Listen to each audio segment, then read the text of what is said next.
આખી દુનિયાએ સન્માન આપ્યું કર્યું એ રોટલો તમારો હતો. એટલે આવતીકાલે સવારે 9 વાગ્યાથી માંડી અને 11 વાગ્યા સુધીમાં આ હોલમાં આપણે સંતોની બેઠક રાખીશું. એમાં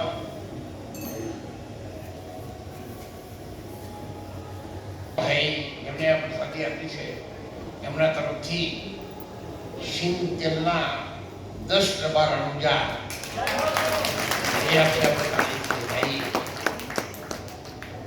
ખૂબ આવામાં માણસો જાગતા તો બધું હોકી વસ્તી એકદમ બધા ઉડાડે ફેક્ટરી ખુલ્લા પછી પાર્ટનરનું હોતું ચાલે. જો આવા યંગર બધા દીકરા આ દીકરો ખબર નહીં આ વિસ્તારના પહેલો દીકરો છે. દીવો અગરબત્તી કરતા રોજ સવારે પછી 4 વાગે એને પ્રભાત ફેરી ફરવાનું મેં કહ્યું. તો આખા ગામમાં પ્રભાત ફેરી ફરી અને દરેક પેલો નાના 50 મોકળો દોણા મૂકી બધા ભેગા કરી અને આશ્રમમાં ચકલા નાખતા આપણે 400 મહિના 12 મહિના થયેલા દિલીપભાઈ એ રોટલો કુદરત નાખો તાણ રોટલા નાખવા પડે. એ ગરીબ ઘરનો દીકરો આજે લાખો રૂપિયા કમાય કંપનીમાં. જો આ તમારી સામે છે જો ભાઈ બધા એક બીજો દાખલો આપું લાગતો. આ છોકરો 6 મહિનાથી 1.5 વર્ષની ઉંમરમાં અમારી પાસે આશ્રમમાં મૂકી ગયા હતા. બોલતા નહોતું આવડતું, ખાતા નહોતું આવડતું, પણ પગલાં જ કર્યું. પગલાં પટેલ છું આશ્રમ એ બધા કપડાં લાવે વાળા પણ છે. નાનપણથી આવડો મોટો થયો અત્યારે પૈસા મોબાઈલ ચલાવે છે અને તમારી સામે આશ્રમની સેવા કરે છે. જો આશ્રમમાં 1.5 વર્ષના દીકરાને ભગવાને જીવ આપી, હાથ પગ આપ્યા, બોલતા આવડ્યું, મોબાઈલ ચલાવતા આવડ્યું. આ સંતોની કૃપાના આશીર્વાદ રોટલાનું કામ કરો છો તમે. એવા તો અસંખ્ય દાખલા આશ્રમના છે. પણ હું તો આશ્રમને વિનંતી કરું છું કે પૂર્ણ શ્રદ્ધાથી મારા વચન પર વિશ્વાસ રાખી તમે સાહેબ આગળ જજો. ગમે તે કરશો ને પણ અજવાળું પુણ્યમનું આવશે. જે કાળથી છે અમારા જીવનમાં મેં તપ ખૂબ કરેલું તપ છે જીવનમાં. મફાભાઈ નાઈ સમાજમાંથી આવે છે, ગઢ પાલનપુરના છે. પણ એમને જોડે રાખી નાનપણથી એક છોકરો સીએ છે ને એક છોકરો એન્જિનિયર. 30 પૈસાની પથરીની ગાડી કરવા વાળાના દીકરા હતા.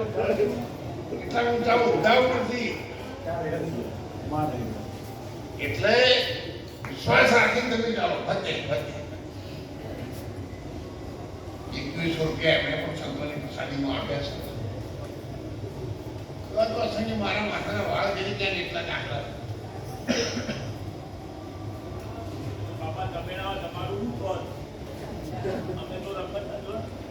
પણ તમારો ભગવાને વિચાર કર્યો છે ને કઈ સારું કરવા માટે.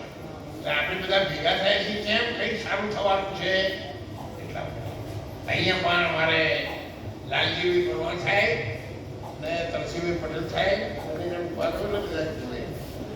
સફળ વહીવટ છેલ્લા 5-7 વર્ષથી જૂનાગઢ આશ્રમનો વહીવટ અને રવિભાઈને મદદ કરવામાં તન મન ધનથી. રવિભાઈ છે ને બધાને ખબર નહીં હોય એ મારો દીકરો છે અને મીડિયમ ઇંગ્લિશ ભણેલો છે BCU સુધી. ભારતીબેન અમારે 2 દીકરીઓ હતી ને પછી મેં ભગવાનને પ્રાર્થના કરી કે આપણી પાસે સમય નથી. 2 દીકરીઓ છે આપણા છોકરા જ માની જાય. એ વાતને 9 વર્ષ થયા. મેં અમારા સગાવાળાને એવું આવવા માંડ્યા, બહેનો આવવા માંડી કે અમે ક્યાં જઈશું, અમારો મગરો કોણ પડશે. એના સામાજિક પ્રશ્નો આવ્યા એ વાત અમારા મહારાજ સુધી પહોંચી અને અમારા મહારાજે કહ્યું કે આપણે સંસારથી ત્યાગ કરીને આવવાનું નથી. હવે તમે સંસારમાં છો જ